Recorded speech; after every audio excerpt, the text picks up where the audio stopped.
Hi, I'm Kevin. Welcome to my channel. RODE Microphones just sent me this new RODE Videomic Pro Plus, and I really love it. It's really eliminated a lot of the problems that I've had before.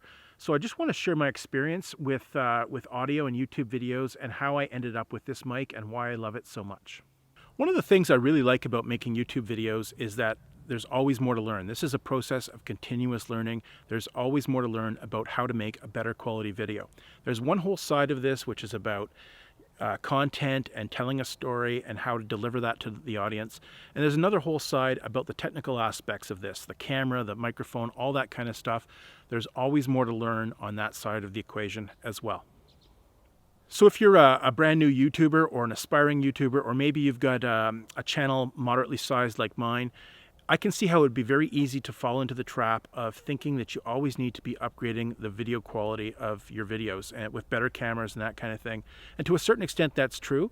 What I've learned over the few years that I've been making YouTube videos is that your audience is going to forgive you if your frame is a little bit out of focus. They're going to forgive you if you have a little bit of camera shake. They're going to forgive you if you're not shooting at the highest resolution possible. But as soon as you have an audio problem, as soon as they can't hear you, or you're too loud, or there's some wind noise on your microphone, you are going to hear it from your audience in spades, and that'll affect your viewership. When I started out making YouTube videos, I started with simple action cameras like this, and they're pretty good. They take decent quality video, and they have an onboard microphone that's adequate. It's okay. You can certainly get better quality, and these things are very susceptible to wind. Hello again. It's windy up here. I hope you can hear me. This is just climbed off trail here a minute ago, and the buffeting sound you get from that. Even if you upgrade to a high-end GoPro like this is a GoPro 8, it has an onboard microphone. It is not the best quality either. Eventually, as a YouTuber, you're going to want an external microphone that plugs into your camera. You're probably going to go for a shotgun microphone mounted on top of a DSLR or a mirrorless camera. That seems to be a very popular trend for YouTubers. There are certainly other ways to get even better quality sound, but then you're into boom microphones and a more complex setup. Perhaps you're recording audio on a different audio recorder separate from your camera, and that's a bit beyond what most YouTubers want to take on. So this is the first external microphone that I purchased for making YouTube videos. This is the RODE Videomic Pro. I found this to be an excellent microphone. It really met my needs, upped my sound game considerably. One drawback it has is this door, the battery door. It can be difficult to open.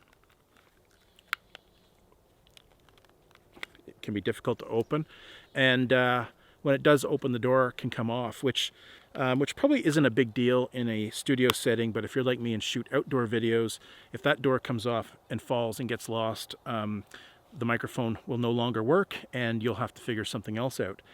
And unfortunately, I ended up damaging this microphone through an accident. That can happen, especially with the kind of videos I shoot. They're outdoors, they're in the environment, very different than a studio situation. I was on a 10-day canoe trip with my buddy and had this mounted on the camera on top of a tripod, and the tripod got knocked over. It was obviously unstable, completely my fault. This fell on the ground, smashed, the buttons went flying off. It would still work, which was great. I have to stick something in to move the little buttons to turn it on and off.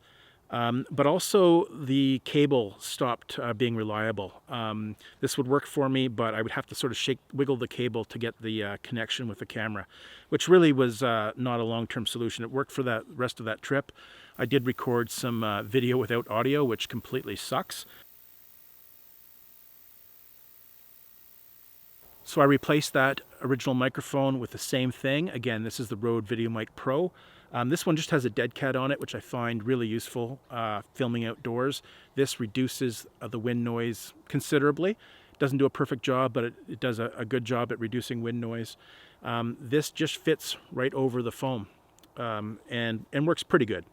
But eventually, this one developed the same problem as the first one. I didn't have an incident, this didn't fall over or anything, but this cable started becoming really unreliable, and that drove me nuts. There's nothing worse as a YouTuber than recording some video and getting back and looking at it and realizing you don't have sound because this wire let you down.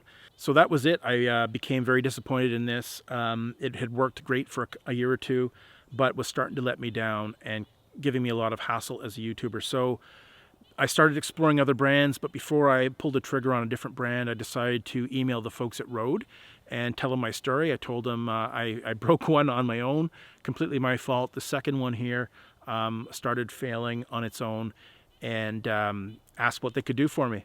Their response was fantastic. They said, "We will send you a RODE Videomic Pro Plus." And so I waited for that to arrive, and it eventually did.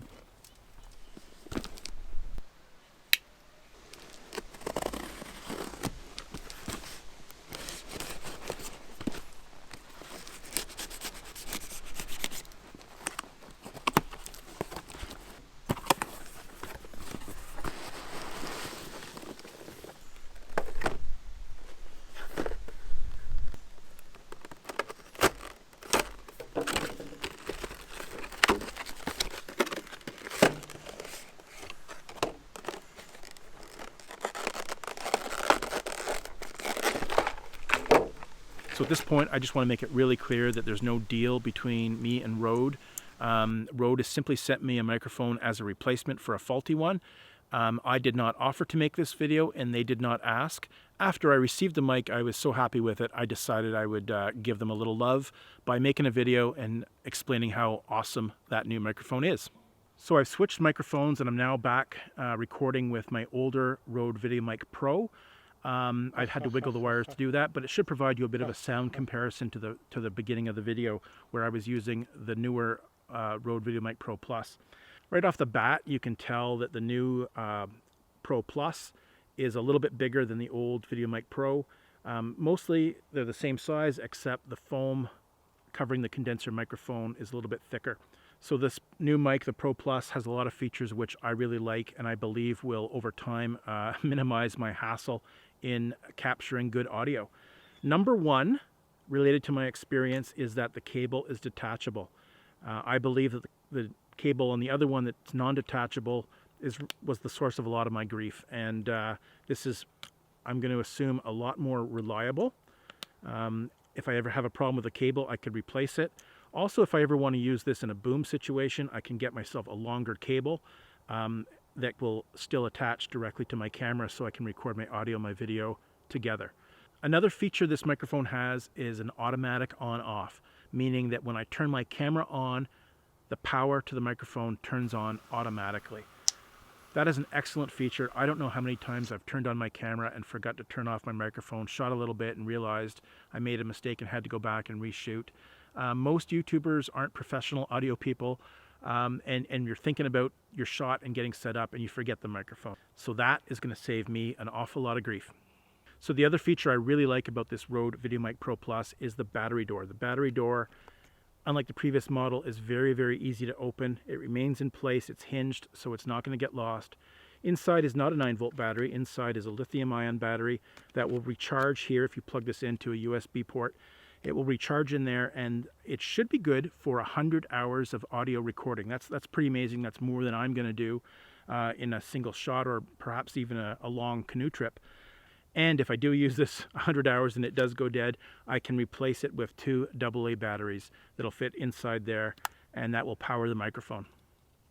The other thing I really like about this microphone, especially as someone who films a lot of video in the outdoors, is the dead cat. Now, I had to buy this separately and it wasn't cheap, but this dead cat is a little bit different. It doesn't just go over the foam. You actually take the foam off. There's the condenser microphone. So this dead cat doesn't have foam in the inside. It has a bit of a mesh, and it has this synthetic fur on the covering it. And it slips on the condenser microphone just like the foam does. And I have found this to be excellent in wind, much better than the dead cat that just slips over the foam. This I've had this in some very windy conditions, and I've been very impressed with how it works. Oh, the wind's picking up.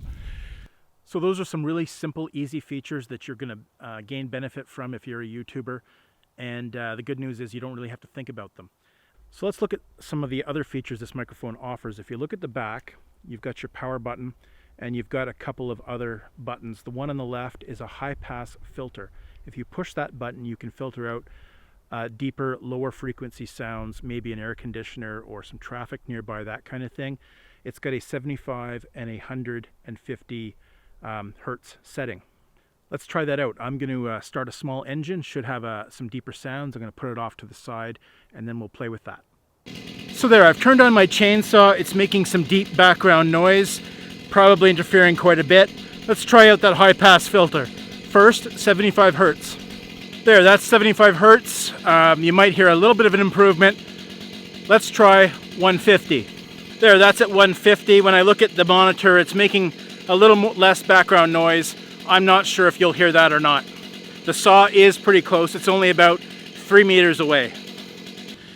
There, the saw is still on. Yeah, I've moved it further away, and I've taken off the filters. Let's try again at the 75 hertz filter.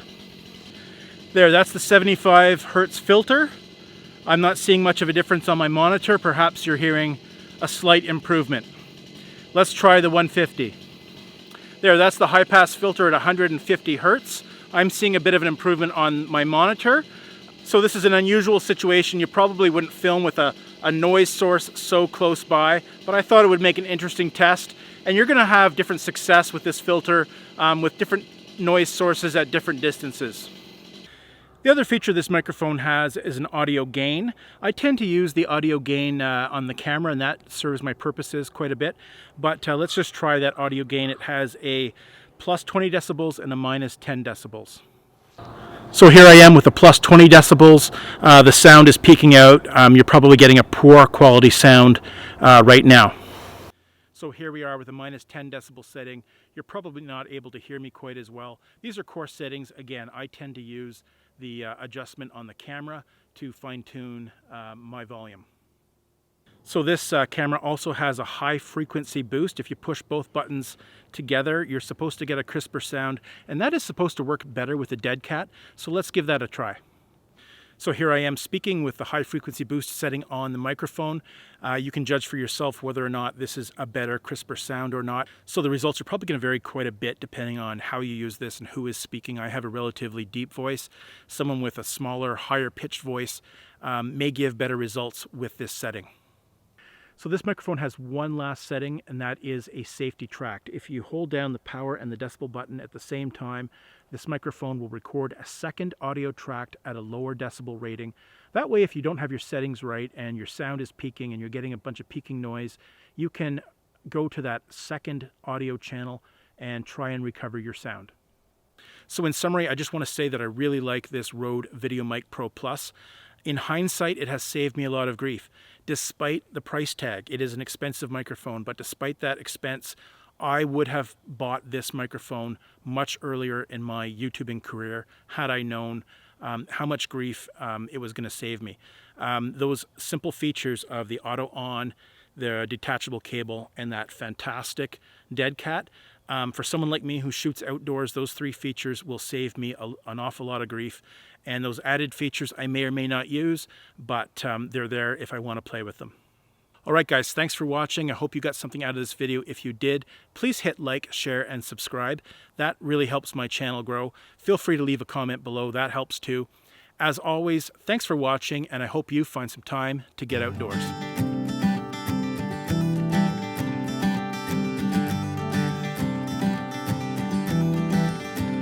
Do you remember